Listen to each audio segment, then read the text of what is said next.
May mga truck na may kakaibang disenyo na hindi mo alam kung ginagamit ang mga ito upang magdala ng panggatong o upang subukang makipag-ugnay sa mga sibilisasyon mula sa ibang planeta. Kung minsan, misteryo ang aesthetics. Ngayon, ginalugad namin ang pinakamarangyang sulok ng kasaysayan ng automotive upang ipakita sa iyo ang 15 sasakyan na sumasalungat sa lahat ng komersyal at mechanical na lohika. Manatiling hanggang sa numero 1 dahil ito ang 6 na gulong. Eroplano-powered pickup na walang sinuman ang naniniwala na legal. Magsimula tayo. Numero 15. International Harvester C-Series. Kapag pinag-uusapan natin ang tungkol sa mga klasikong pickup, ang mga pangalan ng Ford, Chevrolet at Dodge ay karaniwang monopolyo ang lahat ng pansin. Ngunit merong isang tatak na sa loob ng maraming taon ay ang gulugod ng kanayunan ng Amerika. At ngayon, kakaunti ang naalala sa hustisya na nararapat dito. Ang International Harvester ay pangunahing kilala sa paggawa ng mga traktor at mabibigat na makinarya. Ngunit ang pagpasok nito sa mundo ng mga light-duty pickup ay gumawa ng ilan sa mga pinakamahirap at pinakakakaibang sasakyan na tumama sa kalsada. Ang serye ng C na inilunsad noong unang bahagi ng 1900 ay ang perpektong halimbawa ng pilosopiya na ito. Hindi tulad ng mga kakumpetensya nito na naghahanap ng mas likido at aerodynamic na mga linya, ang serye ng International Harvester C ay nagpapanatili ng isang napakalaking at utilitarian na hitsura na natatakot sa hubad na mata.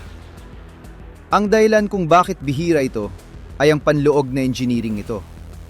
Ang mga van na ito ay itinayo sa mga pamantayan na mabibigat na tungkulin ng truck.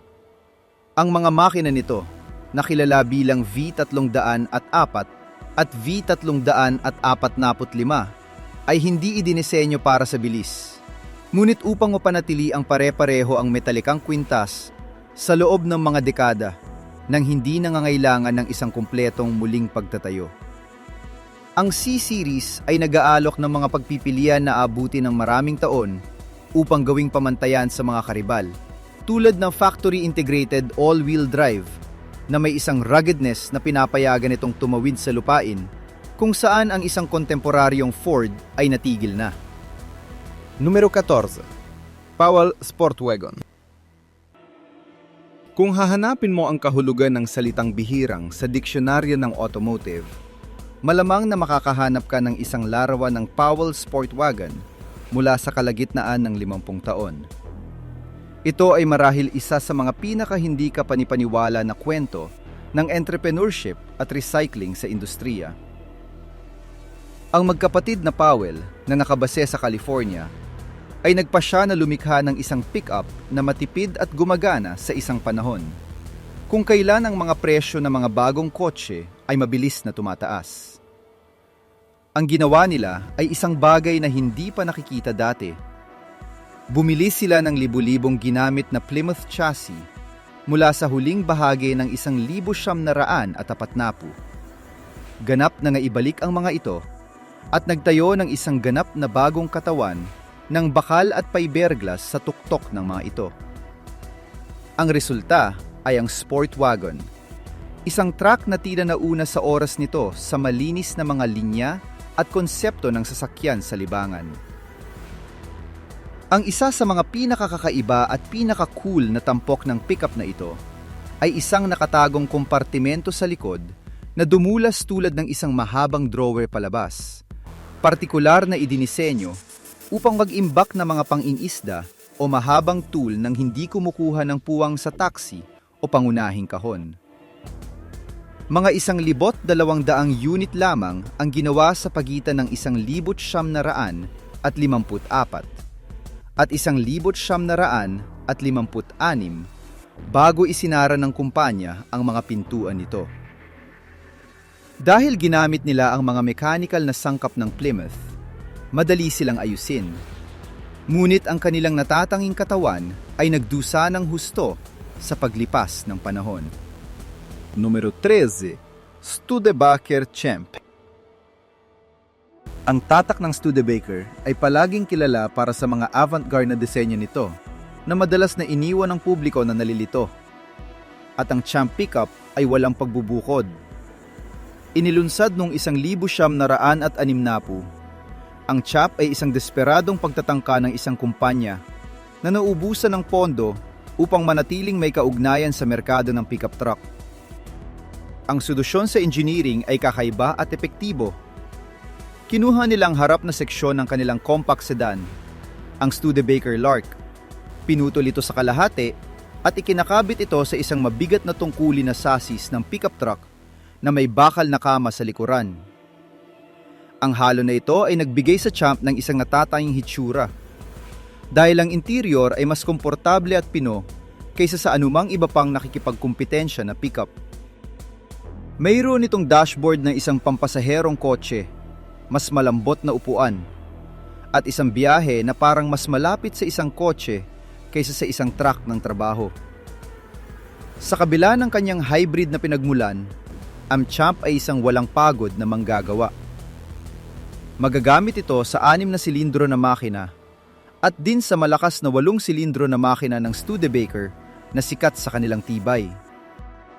Gayunpaman, ang bihirang modelong ito ay dahil sa ang katunayan na ito ay isa sa mga huling paghinga ng tatak bago ang tiyak na pagkawala nito.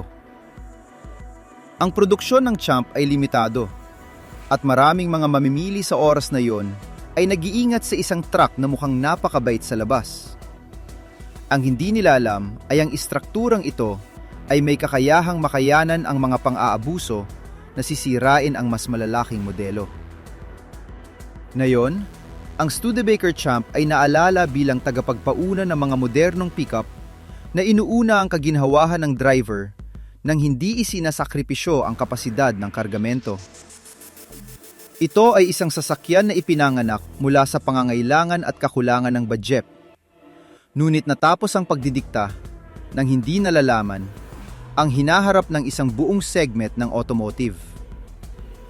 Upang makita ang isa ngayon ay upang humanga sa katatagan ng isang tatak na, kahit na sa mga huling sandali nito, patuloy na makabago sa kung ano ang mayroon nito.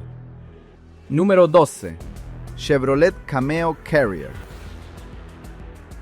Sa kalagitnaan ng 1,950, ang mga cargo van ay mga magaspang na kasangkapan na idinisenyo lamang upang mapaglabanan ang pagmamalupit sa mga quarry at lupang sakahan. Ang Chevrolet, sa ilalim ng direksyon ng mga taga-disenyo na nais na masira ang hulma, ay nagpasya na oras na upang mag-alok ng isang bagay na ang mga may-ari ng negosyo ay maaaring buong pagmamalaki na magmaneho sa harap ng isang country club. Ang Chevrolet Cameo Carrier ay ipinanganak noong 1955. Ano ang gumagawa ng truck na ito ng isang tunay na bihirang at isang piraso ng makasaysayang engineering ay na ito ay ang unang upang ipakilala ang konsepto ng makinis panel cargo box na kilala bilang ang fleet side. Noon, ang lahat ng mga pickup ay may mga fender sa labas ng kahon na nagbigay sa kanila ng isang utilitarian at antigong hitsura. Ginamit ng Chevrolet ang mga panel ng fiberglass upang masakop ang mga gilid ng kahon na nakakamit ang isang dumadaloy na linya na nagpatuloy sa disenyo ng cabin ng elegante. Ang sasakyang ito ay katumbas ng isang modernong luxury van. Dumating ito na may 2 tono na upholstered interiors, isang nakabalot na panoramic rear window, at mga chrome accent na karaniwang matatagpuan lamang sa mas mahal na mga sedan ng tatak tulad ng Bel Air. Sa mechanical, ang Cameo Carrier ay maaring nilagyan ng maalamat na 265 kubiko pulgada na V8 engine na naghahatid ng kapangyarihan na nag-iwan ng anumang kakumpetensya sa segment nito.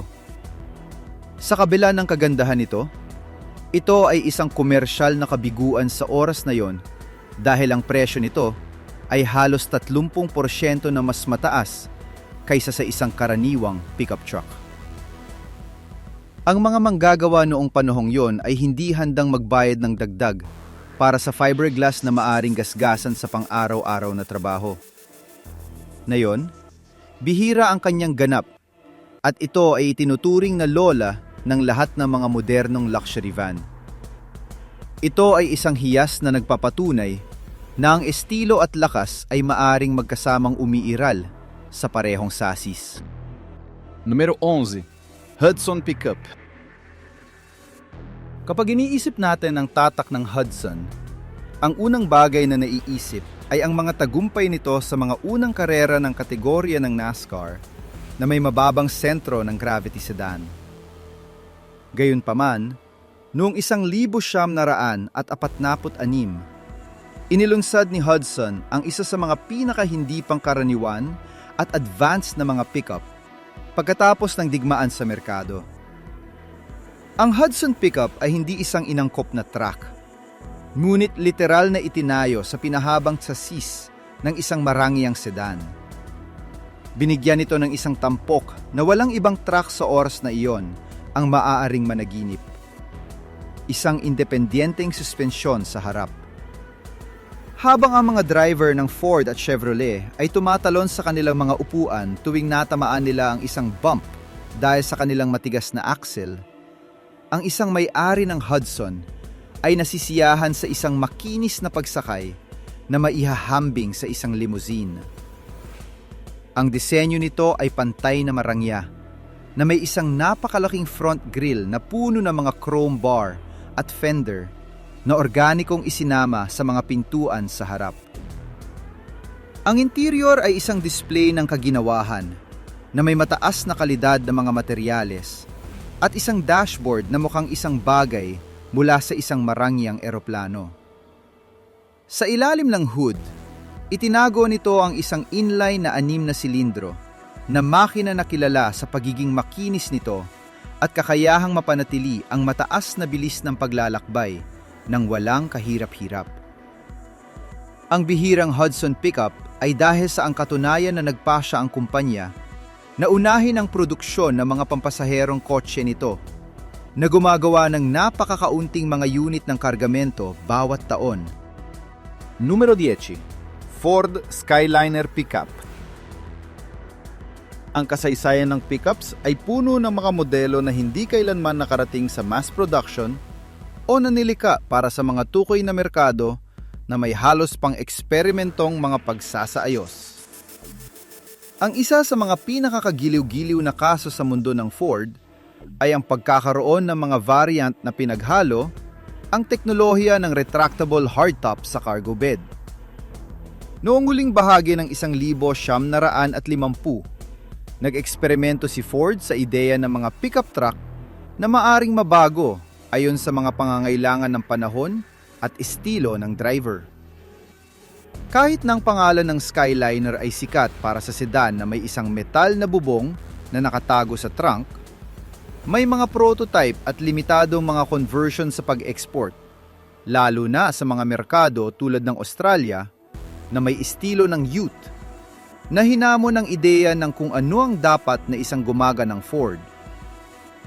Ang mga unit na ito ay nakikilala sa pamamagitan ng pagkakaroon ng isang mas mababa at mas nakaistilong cabin, gamit ang mga bahagi mula sa mga marangyang modelo ng serye ng Fairlane. Ano ang gumagawa ng mga ito ng mga bagay ng pagnanais para sa mga connoisseurs ay ang pagiging komplikado ng kanilang konstruksyon. Hindi lamang sila mga pickup truck na pinutol ang bubong. Kinakailangang mga pampalakas ng istruktura sa chassis upang mapanatili ang katigasan ng walang suporta ng gitnang haligi. Bilang karagdagan, marami sa mga bihilang ito ay nilagyan ng mga high-performance interceptor engine na hindi inaalok sa pangunahing serye ng trabaho. Ang pag-iisip ng isang pickup na may kagandahan ng isang 1957 Ford na may matalim na mga pakpak sa likuran at 3 tono na pintura, ngunit may kakayahang magdala ng mga tool sa likod, ay ang pangarap ng anumang mahilig sa disenyo ng retro-futuristic. Numero 9. Willys FC. 150. Kung merong isang parangal para sa truck na pinakamahusay na gumagamit ng bawat pulgada ng istruktura nito, ang parangal na yon ay para sa Willys FC 100 at 50 ng 11 na 156. Ang acronym na FC ay nangangahulugang forward control na nagpapahiwatig na ang driver ay nakaupo ng direkta sa harap na ehe, na ang makina ay matatagpuan sa pagitan ng mga upuan o sa ibaba lamang ng taxi. Ang pickup na ito ay mukhang isang laruang truck na nabuhay, ngunit sa ilalim ng cute at compact na hitsura na yon ay namamalagi ang DNA ng isang militar na jeep. Sa pamamagitan ng paglalagay ng taxi hanggang sa harap, nagawa ni Willys na mag-install ng isang full-size cargo box sa isang sasakyan na may mas maikling wheelbase kaysa sa isang compact na kotse. Binigyan ito ng hindi kapani-paniwala na kakayahang maniyobra sa mga siksik na kagubatan o maliliit na bukid kung saan hindi maaring lumiko ang isang maginoo na pickup truck. Ano ang gumagawa ng mga ito lubang bihirang ay na ang disenyo nito defied ang mga batas ng physics, kaya magkano na ito ay may isang natural na ugali upang tip pasulong kung ito ay dumating sa isang biglang huminto kapag ang kahon ay walang laman. Upang ayusin ito, kinailangan ng pabrika na mag-install ng isang mabigat na bakal na counterweight sa likuran. Sa kabila ng detaling ito, ang FC 150 ay isang off-road na hayop, nilagyan ng 4 na silindro na Hurricane engine na halos hindi masisira. Ang kanilang bihirang ngayon ay dahil sa ang katunayan na ang mga ito ay mga sasakyan na ginagamit sa matinding kondisyon ng mga serbisyo sa kagubatan, paliparan at bukid sa bundok, kung saan ang pagpapanatili ay hindi ang prioridad. Ang nakakakita ng isa ngayon, lalo na ang mga bersyon na nagpapanatili ng kanilang pagsasaayos ng pabrika ng walang mga modernong pagbabago, ay isang paalala ng isang oras kung kailan ang industriya ng automotive ay hindi natatakot na mag-eksperimento sa arkitektura ng sasakyan upang malutas ang mga issue sa espasyo at pag-andar. Ito ay isang disenyo na ngayon ay tila kinuha mula sa isang pelikula sa paggalugad ng kalawakan mula sa dekada 50. Numero 8. Jeep Comanche Scrambler. Noong unang bahagi ng 1980, nagpasya ang Jeep na oras na upang dalhin ang adventurous spirit nito sa isang format na pinaghalo ang pinakamahusay sa dalawang mundo. Ang kapasidad ng kargamento ng isang pickup truck at ang kalayaan ng isang convertible. Sa gayon ipinanganak ang Jeep Scrambler, na kilala sa loob bilang CJ8 noong 1982. Ang sasakyang ito ay isang tunay na anomalaya sa kasaysayan ng automotive dahil sinuway nito ang anumang modernong lohika sa kaligtasan. Isipin ang isang pickup truck na may pinahabang jeep chassis kung saan ang cabin ay walang buong metal na pinto, ngunit mga tarp o kalahating taas na pinto at isang bubong na maaari mong alisin ng lubusan upang madama ang hangin habang tumatawid ka sa isang disyerto. Ang dahilan kung bakit ito bihirang ay ang pagsasaayos ng pagsingil nito. Ito ay may isang maliit ngunit functional na kaso. Madalas na pinalamutian ng roll bar at side graphics na sumisigaw ng 80s aesthetics. Sa ilalim ng hood, ginamit niya upang i-mount ang hindi masisira na 4 na puntos na 2 litro na inline na 6 na silindro na makina na sikat sa mababang pag-ikot ng metalikang kwintas nito. Kahit na ang mga kilalang tao tulad ni Pangulong Ronald Reagan ay may isa sa kanilang ranso, ang Scrambler ay hindi isang napakalaking bestseller. Napakaliit nito para maging isang seryosong van sa trabaho at napakakaiba para maging isang pang-araw-araw na kotse. Ngayon, ang paghahanap ng isa na hindi pa binago para sa matinding labanan ng bato ay halos imposible. Na ginagawa itong isang item ng kolektor na kumakatawan sa pinakamapaglarong at mapanganib na bahagi ng tatak ng jeep. Bilang 7, Datsun 1,200.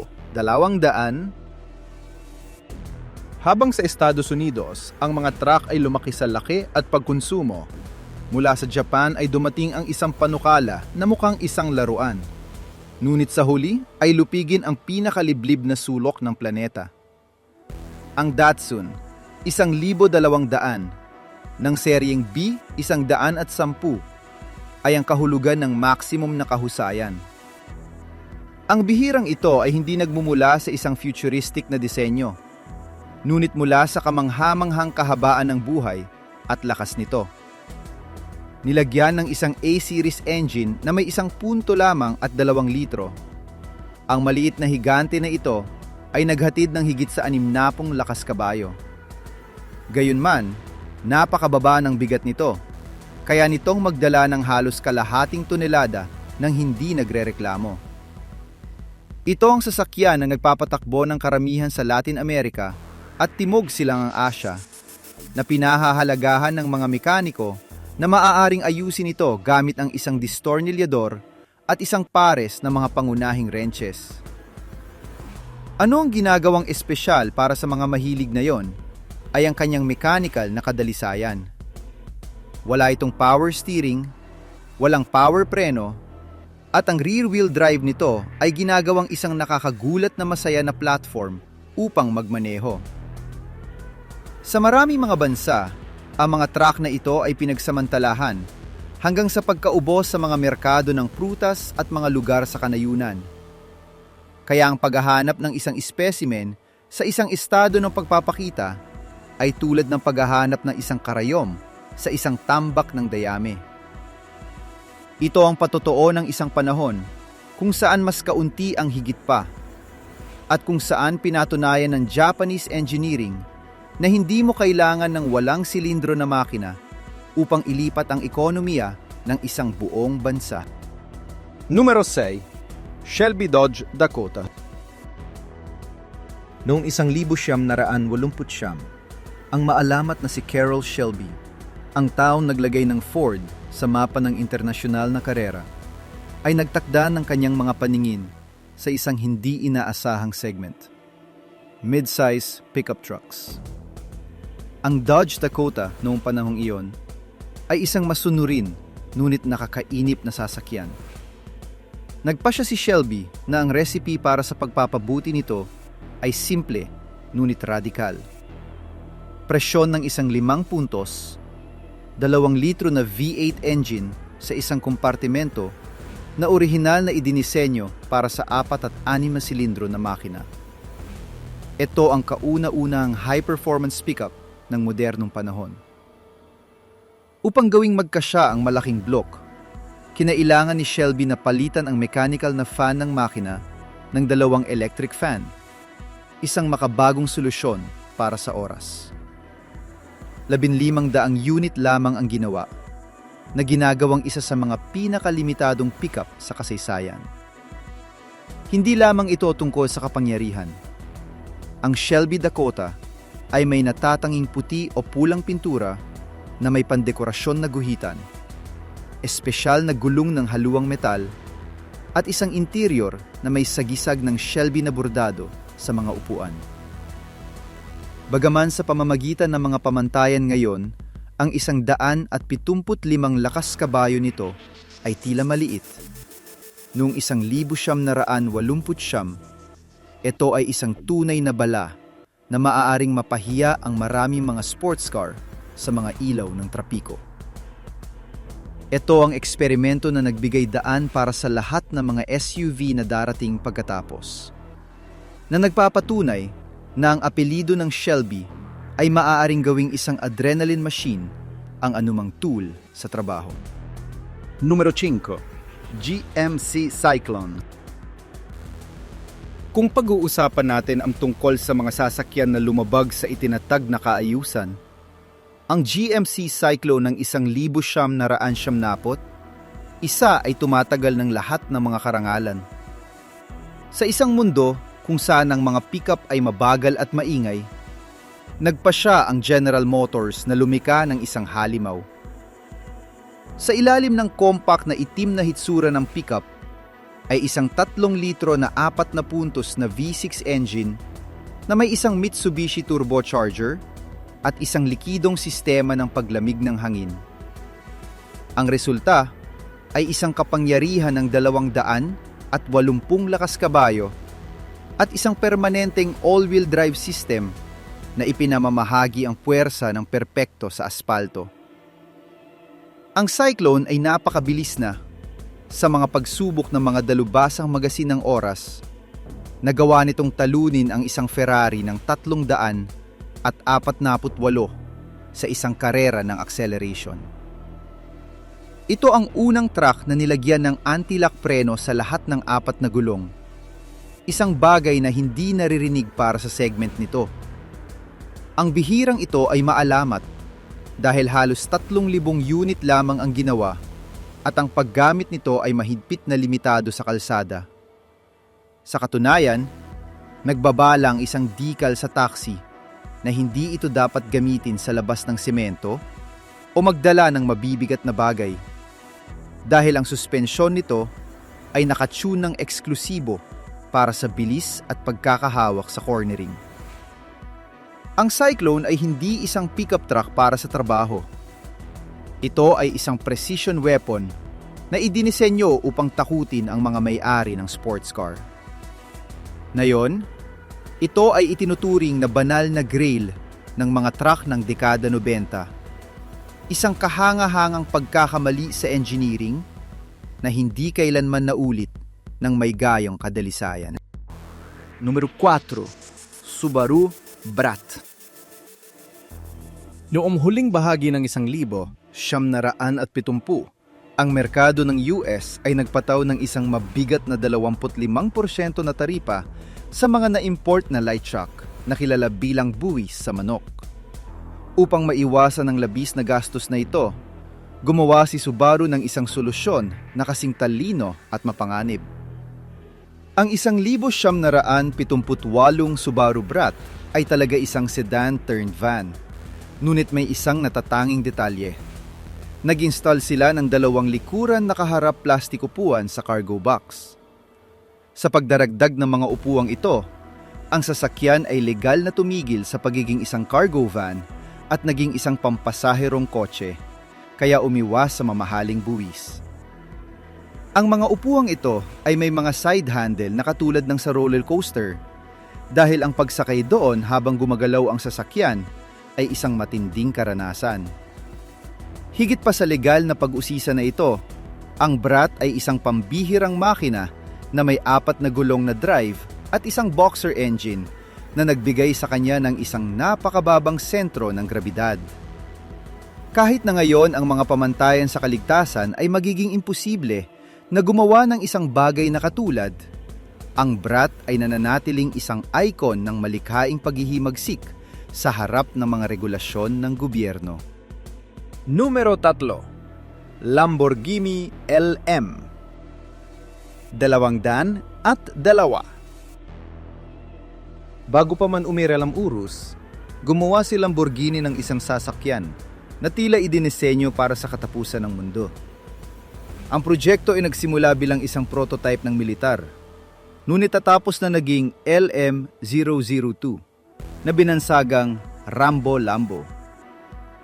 Ang kakaunti lamang ang nakakaalam ay may mga espesyal na pangsasaayos ng pickup na inilaan para sa mga Arab sheet at matataas na komander ng militar na kailangang tumawid sa mga buhangin sa walang katuturang bilis.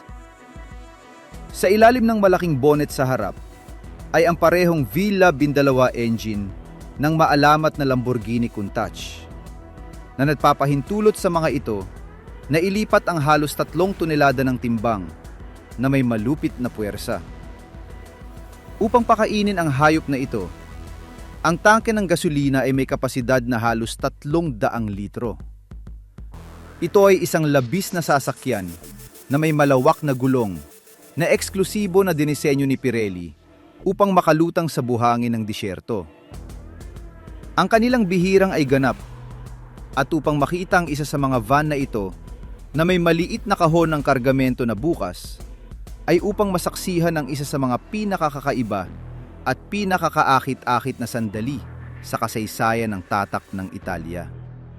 Número 2. Mercedes-Benz 22DC. Ang kasaysayan ng Mercedes-Benz 22DC, na kilala sa Southern Cone bilang Argentine pickup, ay isang halimbawa ng pagbagay at pangangailangan. Sa panahon ng 1970s, ang mga paghihigpit sa pag-import sa Argentina ay pinilit ang lokal na pabrika ng Mercedes na maging malikhain.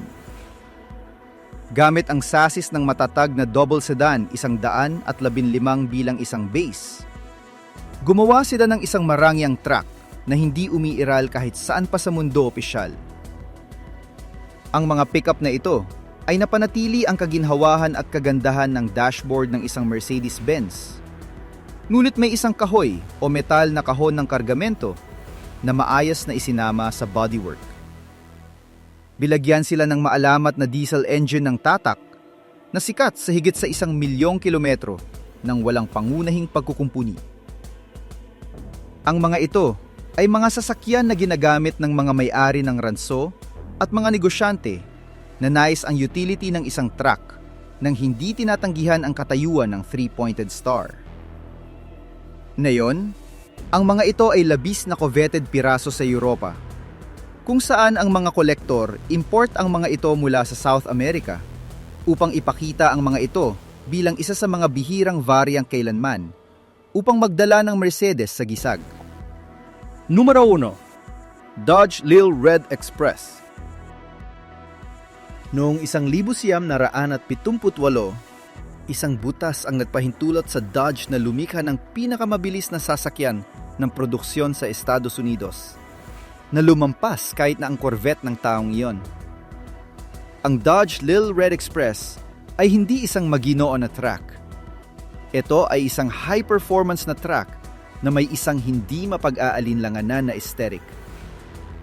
Ang pinakakapansin-pansin na tampok nito ay ang napakalaking chrome vertical exhaust pipe na lumabas ng direkta sa likod ng taxi, tulad ng mga malalaking 18 gulong. Ang kahon ng kargamento ay nakasuot ng tunay na kahoy na oak at gintong accent sa isang matingkad na pulang pintura. Salamat sa katotohanan na hindi ito nangangailangan ng isang catalytic converter dahil sa mga pamantayan ng emisyon ng oras. Ang 5.9 litro na V8 engine nito ay huminga ng malaya, na naghahatid ng acceleration na nag-iwan ng lahat ng hindi makapagsalita. Ito ay isang deklarasyon ng kalayaan at kapangyarihan sa panahon ng mga pag-iigpit. Ngayon, ang orihinal na Lil Red Express ay itinuturing na isang gawa ng sining sa disenyo ng automotive ng Amerika, na kumakatawan sa rurok ng panahon ng pickup ng kolektor. Sa pagtingin sa mga makina na ito, malinaw na ang bihirang ito ay hindi lamang isang aksidente ng disenyo, ngunit isang testamento sa ambisyon ng tao. Ang mga van na ito ay hindi lamang naghahatid ng mga kalakal, ngunit mga ideya na sumasalungat sa mga pamantayan ng kanilang panahon. Mula sa mga matalinong legal na solusyon hanggang sa mga mechanical na labis na matalo ang mga supercar, ang bawat isa sa mga piraso na ito ay may makasaysayang halaga na lumalampas sa metal. Ang dating itinuturing na kakaiba o hindi practical, ngayon ay pinahahalagahan na ng mga kolektor na handang magbayad ng kapalaran sa mga internasyonal na auksyon.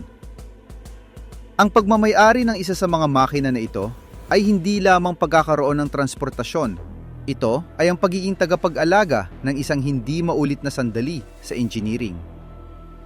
Sa huli, ang halaga ng bihirang ay namamalagi sa kakayahan nitong ipaalala sa atin na, sa mundo ng automotive, ang pinakakakaibang mga kalsada ay madalas na ang mga nagdadala sa atin sa mga pinaka hindi malilimutang destinasyon.